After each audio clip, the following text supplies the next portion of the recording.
యాదాద్రి భువనగిరి జిల్లా మునుగోడు నియోజకవర్గం సంస్థ నారాయణపూర్ మండల కేంద్రంలోని జిల్లా పరిషత్ ఉన్నత పాఠశాల స్వచ్ఛదినం పచ్చదినం కార్యక్రమంలో భాగంగా మొక్కలు నాటిన మునుగోడు శాసనసభ్యులు కోమటిరెడ్డి రాజగోపాల్ రెడ్డి మొక్కలు నాటడానికి వచ్చిన గౌరవ శాసనసభ్యులకు స్వాగతం పలికిన విద్యార్థులు ఉపాధ్యాయులు స్థానిక నాయకులు ఈ సందర్భంగా పాఠశాలలోని తరగతి గదులు పరిశీలించిన ఎమ్మెల్యే తరగతి గదులు బాగాలేవని ఇబ్బందిగా ఉందని ఎమ్మెల్యే దృష్టికి తీసుకెళ్లిన విద్యార్థులు ఉపాధ్యాయులు నేను తరగతి గదులు కట్టిస్తాను మీరు మంచిగా చదువుకుని జీవితంలో పైకి రావాలని కోరిన గౌరవ శాసనసభ్యులు 10 జీపీఏకు 10 జీపీఏ సాధిస్తామని ముక్త కంఠంతో చెప్పిన విద్యార్థులు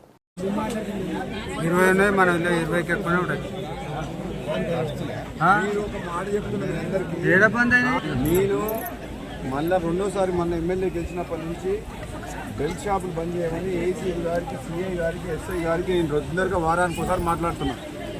నా తరఫు నుంచి నేను చేయాల్సింది చేస్తున్నా. మీరు మహిళలందరూ అనుకుంటే అది సాధ్యమవుతుంది. అది మీరు ఎట్లా అనుకోవాలంటే మీరు బదనాం కావద్దు, బెల్ట్ షాప్ వాళ్ళ దగ్గర బదనాం కావద్దు, ఎవరు మీ జోలికి రావద్దు అంటే మీరు ఏమనొద్దు. ఫలానా ఆయన అమ్ముతున్నారని చెప్పి ఫోన్ చేసి చెప్పాలి. వీళ్ళు మీరు చెప్పారని చెప్పి మీ పేరు ఎవరికి చెప్పరు.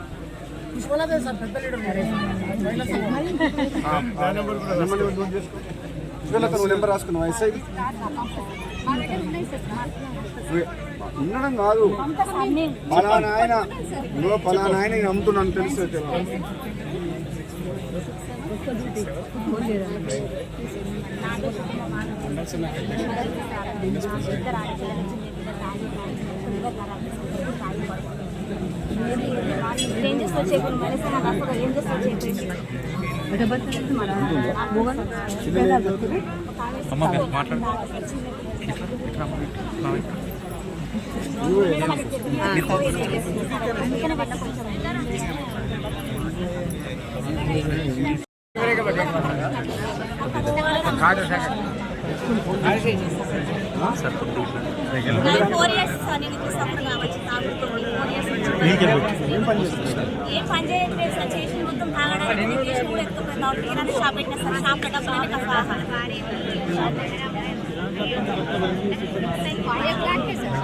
నేను అమ్మలేదు సార్, నేను ఎక్కడ అమ్మలేదు సార్. ఇది ఎప్పటి నుంచి అమ్మలేదు సార్. నేను ఆ సంవత్సరానికి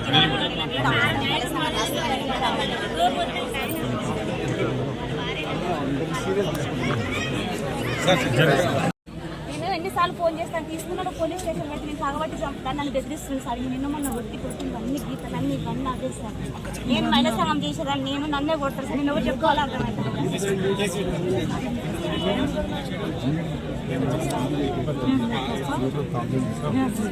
ఇంకా కేసు పెడతాను ఇస్తాను. నేను అలా రీసార్లు సెంటర్లు వేసేసాను సార్. 3 నెలలు తాగుతున్నాడని నన్ను జైల్లో పెట్టి కొట్టించామనేసి ఇంకెక్కువ కక్ష సాధిస్తున్నాను. బెదిరించినట్టు పట్టుకుపోయి మళ్ళా ఇస్తే ఏం కాదు. మన కేసు అంటే ఆరోగ్య బాధ ఉండడానికి చాలా కొనుక్కున్నా కానీ 100 గజాలు ఇల్లు లేదు. నారాయణపూర్ మండలం విలేజ్ వారికి కేసు ఫైల్ వాళ్ళు నెక్స్ట్ 1 వీక్ ఇటువంటి వాళ్ళు మహిళలు 6% డ్యామేజ్ అయింది సార్ లివర్. నేను మంచి చేసుకొచ్చినా మళ్ళీ తాగుతున్నాను, మంచి చేసుకొచ్చినా మళ్ళీ తాగుతున్నాను. మంచి ఇప్పుడు 4 లక్షలు 5 లక్షలు ఖర్చు పెట్టినాను.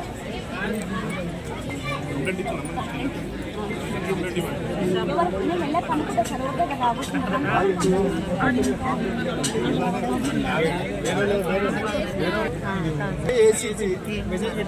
ధైర్యంగా ఫోన్ చేయాలి.